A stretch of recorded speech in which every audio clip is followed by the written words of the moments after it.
Ray Cole didn't look like much. That was the first thing Princess Dyra noticed when he walked into the briefing room. She had been expecting something more impressive. The humans she had read about in Alliance reports were described as aggressive, intense, difficult to manage in formal settings. She had prepared herself for someone loud and overconfident, the kind of soldier who fills a room just by walking into it. Ray Cole did not fill the room. He stepped in quietly, found a spot near the wall, and stood there with his hands loose at his sides and his eyes moving slowly around the space the way someone does when they're taking inventory without making it obvious. Medium height. Plain uniform with nothing decorative on it. The kind of face that wouldn't stick in your memory if you passed him on a street. He waited to be acknowledged with the patience of someone who had spent a lot of time waiting and had long since stopped finding it uncomfortable. Dyra looked at him for exactly 3 seconds and then looked away. She had made her position clear to her advisors 2 weeks before the mission. She did not want a human escort. She had said it directly without softening it, because she didn't see the point in being indirect about a practical decision. Every species in the Alliance had protection units with longer training records, cleaner discipline histories, and better behavior in high-protocol environments. Humans were unpredictable. They operated on instinct as much as training. They got emotional at the wrong moments and creative at the moments when you needed them to follow procedure. That was not what a diplomatic mission required. Her advisors had listened carefully, nodded, and assigned her Ray Cole anyway. She hadn't pushed back further because it wasn't worth the energy. He would stand where he was told, do what the job required, and she would ignore him the same way she ignored most of the operational details that other people handled. That was the plan. The convoy left before sunrise. 4 vehicles, a standard diplomatic formation, moving through roads that cut through dense forest on a planet that had been neutral territory for 60 years. Nothing happened here. That was the whole point of choosing it. The diplomatic meeting was 2 hours by road, the terrain was mapped and monitored, and her own elite guards were in the vehicles ahead and behind with their equipment current and their protocols current and everything exactly as it should be. Dyra sat in the middle vehicle and went through her briefing notes on a tablet. Ray sat across from her and looked out the window. She did not speak to him. He did not speak to her. That suited her fine. The forest outside was thick and green and very quiet in the early morning light. Mist was still sitting low between the trees. The road was smooth. Everything was exactly as calm as it was supposed to be, and Dyra was halfway through her 3rd document when the world came apart. The treeline to the right erupted first. Not an explosion exactly, more like the forest itself suddenly had opinions, everything happening at once, her lead vehicle going sideways off the road, the comms panel in their transport lighting up with interference static, her guards in the rear vehicle already taking cover before she fully understood what was happening. The ambush was fast and coordinated and very clearly not random. Somebody had planned this. Somebody had known the route. Dyra reached for the comms. Got static. Reached for the door handle because staying in a stopped vehicle during an ambush was the wrong move. Got as far as turning toward the door. Ray was already moving. He crossed the vehicle in what felt like one motion, got her by the arm with a grip that was firm without being rough, hit the door on the far side, the tree side away from the attack, and pulled her out into the undergrowth before she had fully processed that she was moving. No discussion. No asking whether she was ready. No checking if she approved of the plan. Just a decision made and acted on in the same instant. She pulled back on instinct. He didn't let go. He didn't argue either. He just kept moving low and fast into the trees, his grip steady and his eyes already somewhere ahead in the dark. Let go, she said sharply. You didn't? I said. I heard you, he said very quietly and very calmly, not stopping. Keep moving.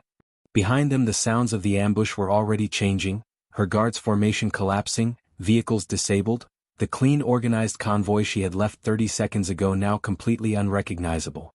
Whatever she had planned for this morning was gone.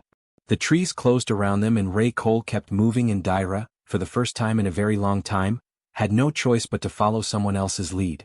She did not like it at all. But she kept up. Dyra had been in difficult situations before. She was not someone who panicked. She had trained for crisis scenarios, studied tactical response protocols, and sat through more emergency briefings than she could count. She knew what composed, professional behavior under pressure looked like because she had seen it and practiced it herself. So she knew within about 4 minutes of moving through that forest, that what Ray was doing was not what she had been taught. Every protection protocol she knew said the same thing. When a principal is under threat, you find the nearest defensible position, you establish cover, you get communications back online, and you hold until backup arrives. You do not keep moving blindly through unknown terrain. Movement without a fixed destination creates exposure. It makes you harder to track from your own side and easier to find from the other. You stop. You secure. You wait. Ray had not stopped once. He moved through the trees like the forest was something he already understood, like he'd had a map of it in his head before they ever arrived. He picked paths she wouldn't have chosen. Not the obvious clear routes but the edges of things, the spaces between dense undergrowth and open ground, the routes that kept something solid on one side without closing off the other. When the ground changed he adjusted without hesitating. When the light shifted through the canopy he used it, moving through shadow, avoiding the brighter patches where visibility opened up both ways. And he was quiet. That was the part that kept catching her off guard. He was not a small man and the forest floor was not clean flat ground. There were roots and dry leaves and broken branches everywhere. She was doing her best and she could hear herself moving. Ray sounded like almost nothing. Like he had learned a long time ago how to carry his weight differently, how to place a foot and shift it and move on without the sounds that should have followed. He checked behind them every few minutes. Not in a panicked way, not the jerky over-the-shoulder look of someone afraid of what they might see. Calm, deliberate, a full scan of what was back there, processed and filed and then forward again. Twice he changed direction before she heard anything from behind them at all. The second time it happened she paid close attention. She listened hard after he turned them. About 40 seconds later she heard movement through the trees in the direction they had just stopped going. Not close. But real. He had heard it before she did. Or sensed it some other way she didn't have a word for. After 10 minutes she had enough. She grabbed his arm and pulled and this time he actually stopped and turned to look at her. His breathing was even. He wasn't sweating. He looked less stressed than she felt and she was the one with the formal crisis training. "We need to stop," she said, keeping her voice low. "Find a cover position. Wait for extraction to locate us." Ray looked at her for a moment with that steady, unhurried attention he seemed to give everything. "Staying still is how you get found," he said. "That is not what the protocol."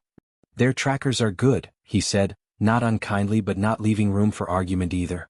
"A fixed position gives them a target. Moving makes the math harder." He glanced back over his shoulder once, quick and automatic. "We keep moving." He turned and started walking again. Dyra stood still for exactly 2 seconds. Then she followed because what else was she going to do? Stand alone in the forest and wait for extraction that didn't know where she was. But she watched him differently now. She stopped thinking about where they were going and started thinking about how he was moving. The direction changes weren't random. She had assumed at first that he was reacting, hearing pursuit and adjusting away from it. But that wasn't quite right. He wasn't always moving away. Sometimes he angled sideways. Sometimes he looped slightly back on a parallel line before pushing forward again. The pattern wasn't escape. It was something more deliberate than that. She thought about the direction change before she'd heard the movement. 40 seconds early. She thought about the way he scanned behind them, not with fear but with the flat focus of someone collecting information they intended to use. She thought about the path he was building through this forest and where it was actually going. And somewhere in her chest a cold and unfamiliar feeling settled in quietly, not quite fear but close enough to its neighbor that she noticed it. Because she was starting to understand something that changed the shape of the whole situation. He wasn't running away from the people behind them. He was moving around them. And there was a difference between those two things that she didn't fully have words for yet but felt with complete certainty was important.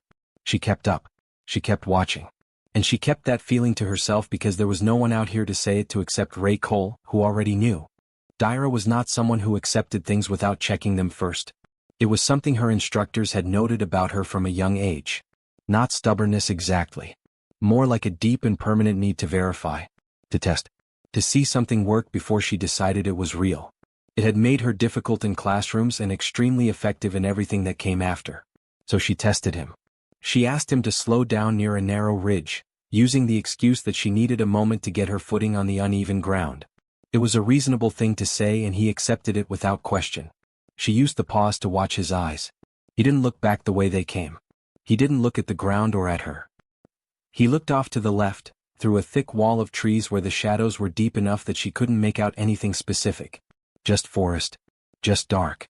He looked at it the way you look at something you can already see clearly, and then he adjusted their path, angling right without saying a word about why. Dyra filed that and kept moving. She started counting after that. Every time he made a correction she noted it. A slight change of angle here. A deliberate choice to go around something rather than through it there. A pause so brief she almost missed it before he turned them onto a different line entirely.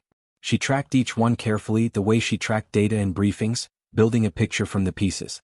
20 minutes in she had counted 6 corrections. 6 times he had moved them away from something she couldn't see, hear, or sense in any way. 6 times before she had any information that would have explained the decision.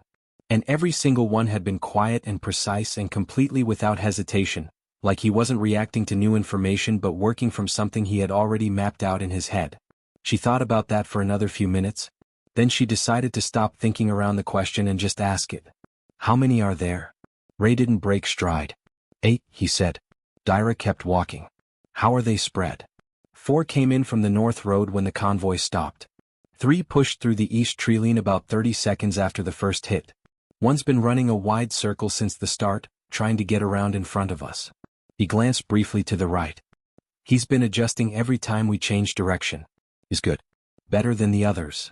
Dyra processed that. All of it was specific. All of it was detailed. None of it was guesswork. When did you count them? She asked. During the first 2 minutes, he said. Before we cleared the convoy. She stopped walking. He stopped a half step later and turned back to look at her. Patient. Waiting. No sign of irritation at the pause, no urgency pushing him to keep moving. Just that steady, even attention he gave everything. She stood on the uneven forest floor and looked at him and did the math in her head. The ambush had been chaos. Vehicles going sideways, her guards scattering, comms dropping, everything happening at once in the space of seconds. She had been trying to get to the door. She had not been tracking enemy positions. She had not been counting anything. He had pulled her out of the vehicle and counted 8 hostiles, identified their entry points, and mapped their spread patterns before they had even reached the tree-line. You counted them, she said slowly, while you were pulling me out of the vehicle. Yes. In the first 2 minutes. Yes. She looked at him for a long moment. Why didn't you tell me this earlier? Ray considered the question like it was genuinely new to him. Didn't seem like the right time, he said simply. She started walking again because standing still suddenly felt wrong and she needed something to do with the thoughts that were rearranging themselves in her head. He fell back into step beside her without comment. She went over the 6 corrections again in her mind.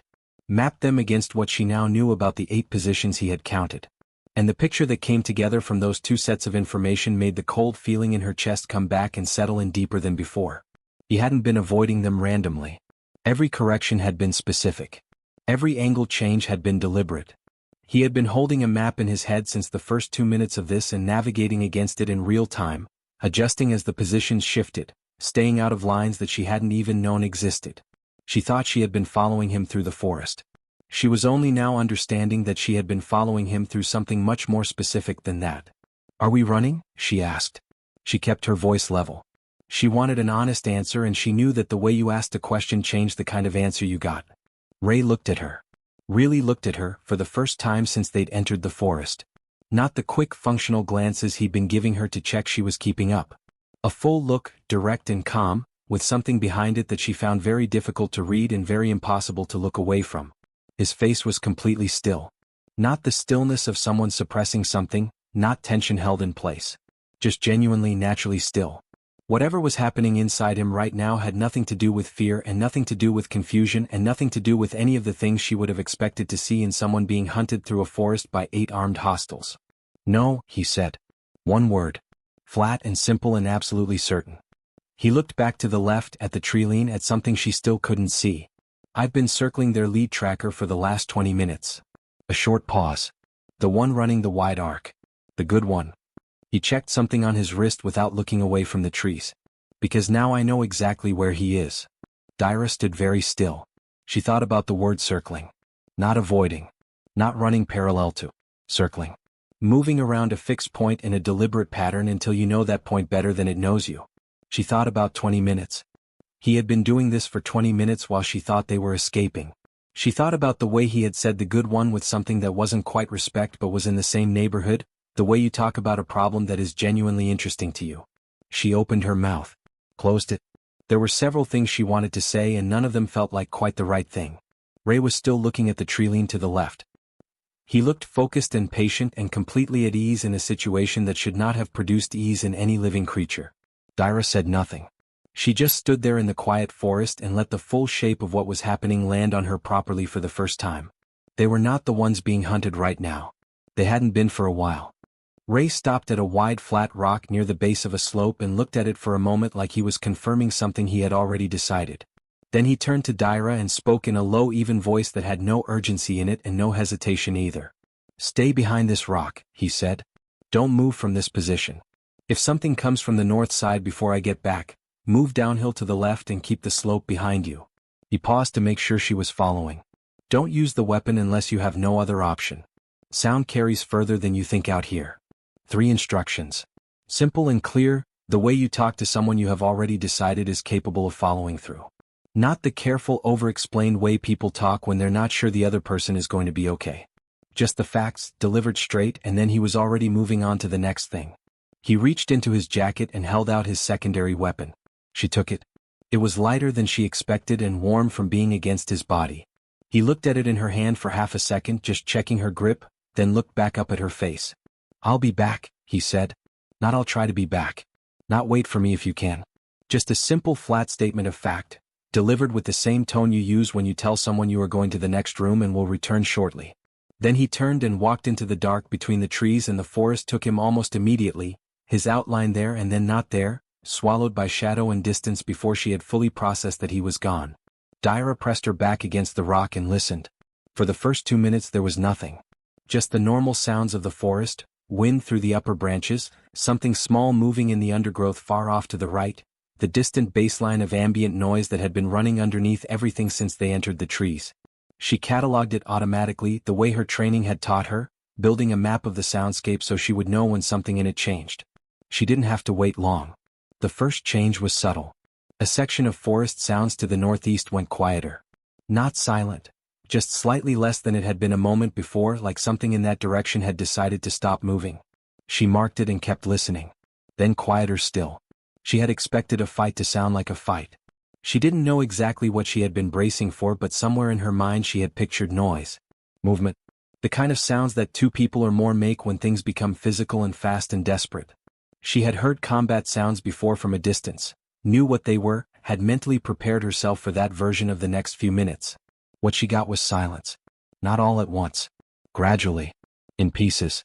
Moving through the forest from one point to another like a slow wave, each section going still in turn, each new quiet replacing a sound she had been using as a reference point without realizing how much she was relying on it until it was gone. She counted. She couldn't help it. Every time a sound she had been tracking simply stopped, she added a number. It was something to do with the part of her brain that needed to be doing something, and it kept her from thinking too hard about what each silence meant and where Ray was and what was happening out there in the dark between the trees where she couldn't see anything at all. The counting helped. The waiting did not. There was one moment, about halfway through, where she heard something that was almost a sound. Not quite. More like the memory of a sound, the shape of one without the actual noise.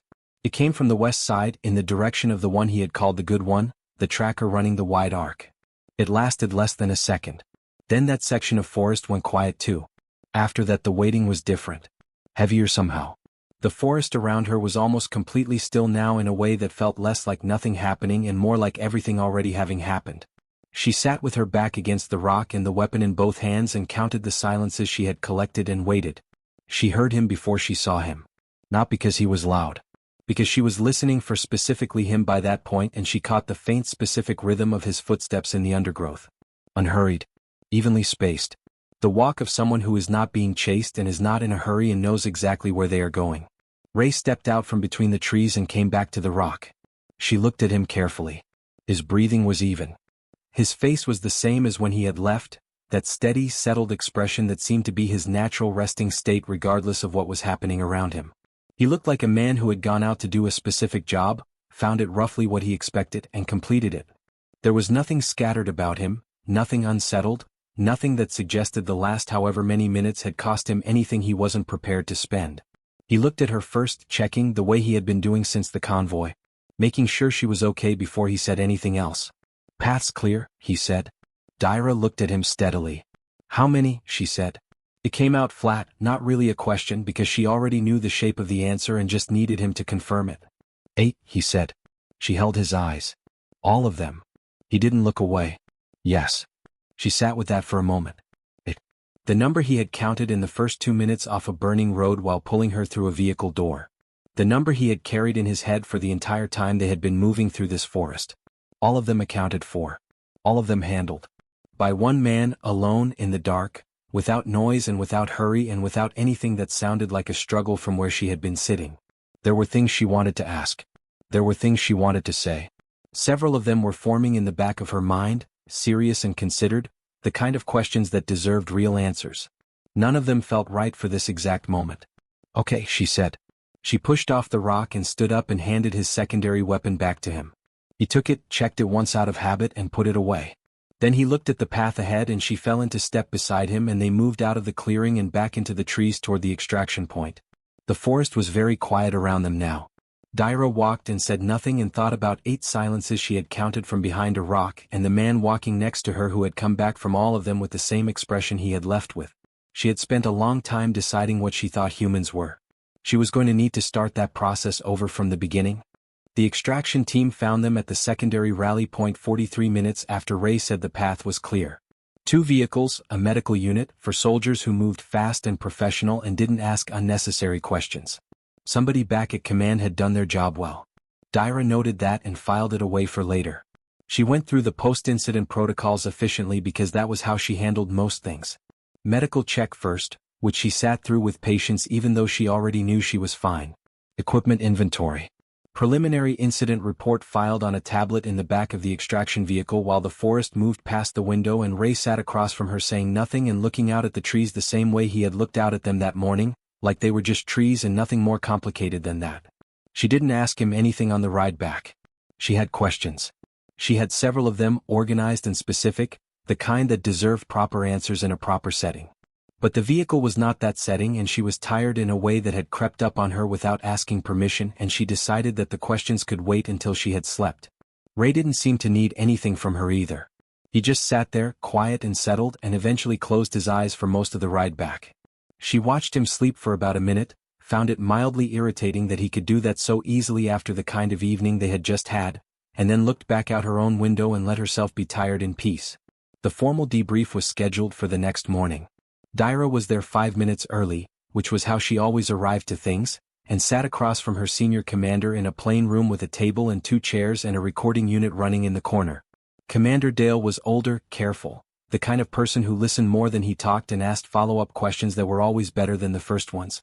Daira respected him for that. She gave her account the way she always gave accounts. In order, specific, no unnecessary detail but no missing detail either.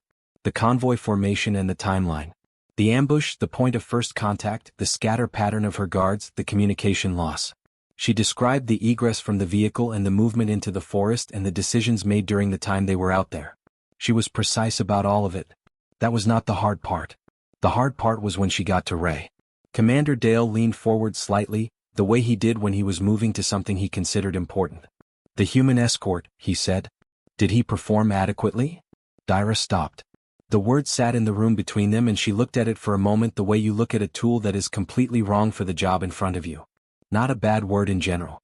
Just entirely the wrong shape for what she was trying to describe. She thought about the 6 corrections. The way he had moved them away from positions she couldn't see or hear, 6 times, each one precise, each one early. She thought about 8 hostile positions counted and identified in the first 2 minutes off a burning road while he was doing 3 other things simultaneously. She thought about 20 minutes of circling a tracker in the dark while she thought they were escaping. She thought about the silence that had moved through the forest in pieces while she sat behind a rock and counted and waited and didn't fully understand what she was counting until it was over. She thought about the expression on his face when he came back. The same as when he left. Like he had gone out to check something and found it roughly as expected and come back to report. She thought about the word adequately one more time and felt very certain about her answer. "No," she said. "Adequately is not the right word." Commander Dale looked at her steadily. He waited, the way good listeners wait, giving the silence room to be filled if she wanted to fill it. She gave him the full account of the forest. Not filtered. Not softened. Just what happened in the order it happened, with the specific details that made it what it was. The counting. The circling. The silence in the trees. She was a precise person and she gave it to him precisely and she watched his expression shift in small careful ways as she talked, the way a very controlled person's expression shifts when they are hearing something that is reorganizing their existing framework without their full permission. When she finished he was quiet for a moment. "I see," he said. It was not a very large response for what she had just told him. But she understood it. Some information needs a moment to settle before you can do anything useful with it. She filed the formal commendation that afternoon. 2 paragraphs. She wrote it the same way she had given the account. Specific, factual, no exaggeration and none needed. She described what Ray had done in plain language that didn't try to make it more dramatic than it already was, because plain language was more than enough. She read it back once, decided it was accurate and submitted it. Then she opened a second document. The personal assignment request took her less time to write than the commendation had. She knew what she wanted to say and she said it cleanly. Ray Cole. Permanent escort assignment. Effective immediately and ongoing until further notice from her directly. She submitted it and closed her tablet. Her advisor called 40 minutes later. She could hear the surprise in his voice even through the careful professional tone he always used with her. He reminded her, diplomatically, that she had spent 3 weeks before this mission formally objecting to a human escort assignment. He asked also diplomatically what had changed. Dyra thought about how to answer that. She thought about what she had believed about humans before yesterday morning. Unpredictable. Emotional. Too instinct-driven for high-protocol environments. She had believed all of that and she had believed it based on real information and reasonable conclusions drawn from that information. She had not been wrong exactly. She had just been looking at the wrong part of the picture.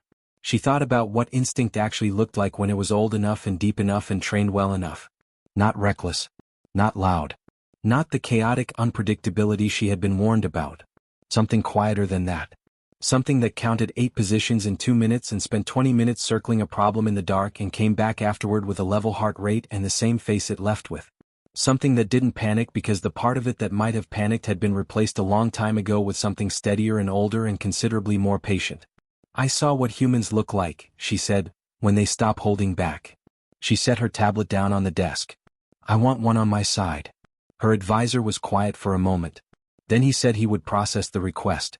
It was approved by end of day. Ray was informed of the permanent assignment through the standard notification channel, the same way any soldier received a posting update. Dyra was not present for it. She heard about his response secondhand from the logistics officer who had delivered the notification.